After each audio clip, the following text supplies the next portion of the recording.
नमस्कार, स्वागत है आपका इंडिया न्यूज बिजनेस पर। आइए नजर डालते हैं आज की टॉप खबरों की ओर। पीएम मोदी 22 जनवरी 2024 को श्री राम जन्मभूमि मंदिर में प्राण प्रतिष्ठा कार्यक्रम में जाने से पहले 30 दिसंबर को अयोध्या पहुंच रहे हैं। इस यात्रा के दौरान प्रधानमंत्री अयोध्या को कई परियोजनाओं की सौगात भी देंगे। प्रधानमंत्री नरेंद्र मोदी 30 दिसंबर को उत्तर प्रदेश के अयोध्या में मर्यादा पुरुषोत्तम श्री राम इंटरनेशनल एयरपोर्ट और मंदिर शहर में रीडेवलप्ड रेलवे स्टेशन का उद्घाटन करेंगे और वंदे भारत ट्रेन को हरी झंडी दिखाएंगे।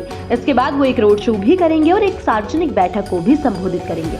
वहाँ उनको सुनने के लिए लगभग 2 लाख से ज्यादा लोगों के होने की संभावना है। इन सबके बीच एयरपोर्ट से अयोध्या धाम रेलवे स्टेशन तक उनके पहुंचने का सफर सबसे खास होने वाला है, क्योंकि इस बीच साधु संत हो या अयोध्या वासी सभी उनका स्वागत करते दिखेंगे। और इन सब के बाद प्रधानमंत्री नरेंद्र मोदी 22 जनवरी को श्री राम जन्मभूमि मंदिर में होने वाले प्राण प्रतिष्ठा कार्यक्रम में शामिल होंगे। सुपरस्टार शाहरुख खान ने पिछले कुछ सालों में सिर्फ शोहरत ही नहीं बल्कि खूब दौलत भी कमाई है।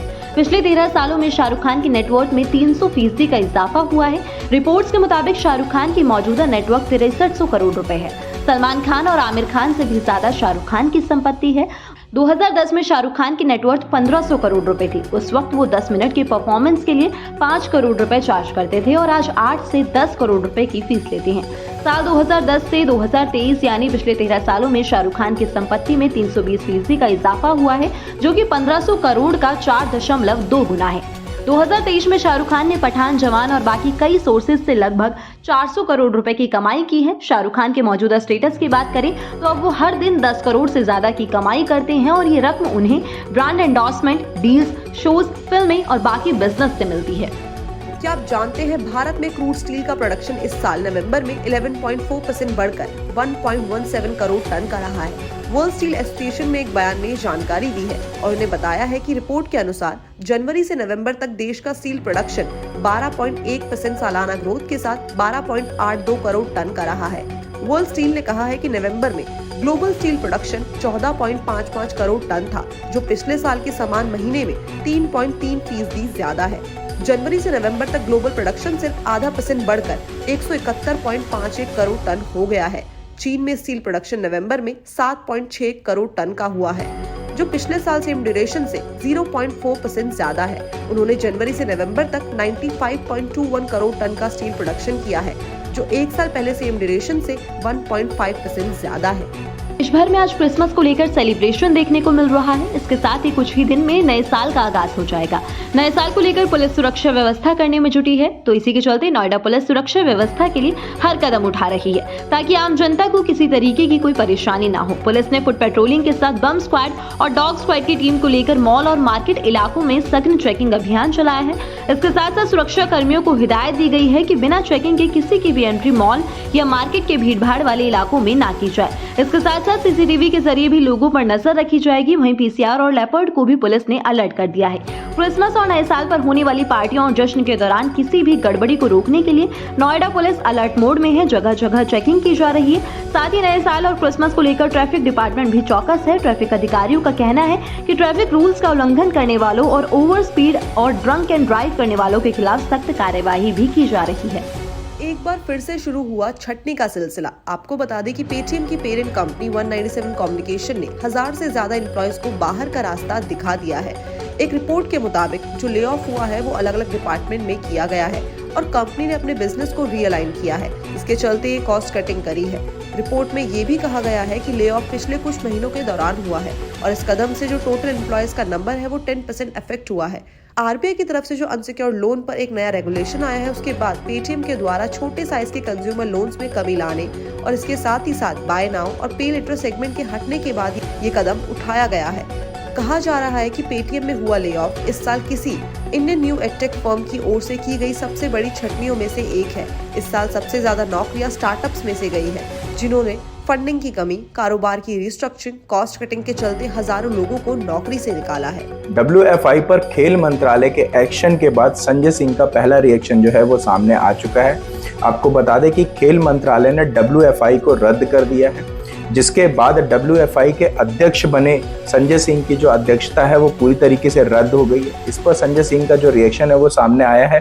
संजय सिंह ने कहा कि मैं फ्लाइट पे था, मुझे अभी कोई नोटिस नहीं मिला है, पहले मुझे नोटिस देखना पड़ेगा, उसके बाद ही मैं डिसाइड करूंगा कि मुझे क्या स्टेटमेंट देना है। साथ ही आपको बता दें कि इस मामले में खेल मंत्रालय ने अपने आदेश में कहा था कि WFI के नई टीम के फैसले जो हैं वो नियम के खिलाफ हैं।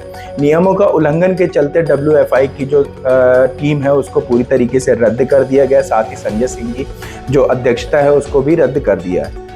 कोविड का नया सब वेरिएंट JN.1 पिछले महीने से दुनिया भर में फैल रहा है। नया वेरिएंट ब्रिटेन और चीन समेत कई देशों में कोविड का प्रमुख स्ट्रेन बन गया है और भारत में इसके बढ़ते मामलों ने चिंता बढ़ा दी है। JN.1 को लेकर भारत की चिंता इसलिए भी बढ़ रही है क्योंकि पड़ोसी चीन में इसने तबाही मचानी शुरू कर दी है। रिपोर्ट्स के मुताबिक कोविड के इस वेरिएंट के फैलने से चीन में बड़ी संख्या में लोग मारे जा रहे हैं। मरने वालों की संख्या इतनी ज्यादा है कि वहाँ के शमशानों को 24 घंटे काम करना पड़ रहा है। चीन में कोविड से हो रही मौतों को देखते हुए भारत की चिंताएं भी बढ़ गई हैं। भारत में JN.1 वेरिएंट के फैलने के बीच कोविड के एक्टिव मामलों की संख्या 4000 पार कर गई है। केंद्रीय स्वास्थ्य मंत्रालय ने सोमवार को कहा कि एक दिन में 628 कोविड के नए मामले सामने आए हैं और केरल में एक व्यक्ति की मौत भी हुई है। केरल में ही कोविड के नए वेरिएंट JN.1 का पहला मामला सामने आया था। आपने अगर बिजनेस में GST नंबर ले रखा है तो ऐसी 5 बातें जिनका ध्यान रखना बहुत ज़्यादा जरूरी है। इसमें सबसे पहली बात है कि अगर आपने पेमेंट किसी भी तरीके से रिसीव करी है, चाहे वो आपने ऑनलाइन पेमेंट रिसीव करी है या UPI के थ्रू रिसीव करी है, आप उसकी GST रिटर्न फाइल में मेंशन जरूर करें। देन इसके बाद जो नेक्स्ट पॉइंट है, आपको 4 फाइलें मेंटेन जरूर करनी है। पहली जो फाइल है वो आपकी GST परचेज बिल की है, दूसरी जो है वो विदाउट GST परचेज बिल की है, तीसरी फाइल जो है वो आपके फिक्स एसेट परचेज की, और चौथी फाइल जो है वो आपके एक्सपेंसेस की है। नेक्स्ट पॉइंट जो है वो ये है कि इन चारों ही फाइलों को आप अपने CA को जरूर दिखाएं। एंड इसके बाद जो 4th पॉइंट है वो ये है कि आपके पास जो GST सर्टिफिकेट होता है उसको आप अपनी शॉप पे, अपने ऑफिस पे जरूर लगाएं। एंड 5वीं और सबसे इम्पॉर्टेंट बात ये है कि आप अपने फर्म के नाम पे करंट अकाउंट जरूर ओपन करें और बिजनेस की सारे ट्रांजैक्शन उससे ही करें। एक और एक्स्ट्रा बात वो ये है कि आप GST टाइम पे फाइल करें ताकि आपके ऊपर कोई पेनल्टी ना लगे। ये तो हम जानते हैं कि ईवी का ट्रेंड किस तरीके से बढ़ता जा रहा है और बॉलीवुड में अपनी अदाकारी से लोगों को दीवाना बनाने वाले सुनील शेट्टी ने पहली बार इलेक्ट्रिक कार को खरीदा है। सुनील शेट्टी ने अपने कार कलेक्शन में इलेक्ट्रिक व्हीकल को जगह दे दी है और उन्होंने MG पर भरोसा दिखाया है। उन्होंने एक पोस्ट करते हुए बताया है कि उनकी पहली इलेक्ट्रिक व्हीकल है और उसके लिए उन्होंने MG कॉमेट EV को पसंद किया है। आपको बता दें कि कंपनी ने इस साल अप्रैल महीने में इस कार को लॉन्च किया था और तब से लेकर अभी तक कई लोगों ने इस कार को काफी ज्यादा प्यार दिया है। ये कार सिंगल चार्ज पर 230 किलोमीटर की रेंज देती है जो किसी शहर में चलाने के लिए काफी है। कंपनी का दावा है कि ये कार 519 रुपए में 1000 किलोमीटर चलेगी। इसमें नेक्स्ट लेवल पर्सनलाइजेशन दिया गया है, यानी आप कार पर company made funky body wraps, cool sticker लगा सकते हैं। इसके साथ ही साथ कार में फोल्डेबल स्लिप सीट कॉन्फ़िगरेशन भी दिया गया है। गूगल में काम करने वाले हो जाए सावधान। दुनिया भर में इन दिनों आर्टिफिशियल इंटेलिजेंस का काफी ज्यादा क्रेज चल रहा है और आर्टिफिशियल इंटेलिजेंस से जुड़े एक नए इनोवेशन की वजह से दुनिया की सबसे बड़ी टेक कंपनी गूगल में बड़ी छटनी होने का अनुमान है। हाल ही में एक रिपोर्ट में बताया गया है कि नए AI कॉन्फ़िगरेशन की वजह से गूगल 30,000 से ज्यादा स्टाफ की छटनी कर सकता है। गूगल के एड सेल्स यूनिट में से इन स्टाफ की छटनी की जा सकती है। गूगल ने अपने कस्टमर्स को AI बेस्ड टूल की मदद से एड क्रिएट करना और उसे सजेस्ट करना शुरू कर दिया है, जिस वजह से इंसानों की जरूरत कम या तो फिर खत्म हो गई है। कंपनी ने आर्टिफिशियल इंटेलिजेंस के सेक्टर में नया मुकाम हासिल कर लिया है और एक रिपोर्ट के मुताबिक गूगल 30,000 लोगों को काम से निकाल सकता है। हाल ही में सामने आई एक रिपोर्ट में बताया गया है कि एड सेल्स यूनिट में कई जॉब अब बेकार हो गई है क्योंकि गूगल ने नया AI बेस्ड टूल पेश कर दिया है जो ऑटोमेटिक तरीके से सजेस्ट करता है और नए एड्स क्रिएट कर देता है। गूगल ने इस साल की शुरुआत में 12,000 स्टाफ को काम से निकाला था।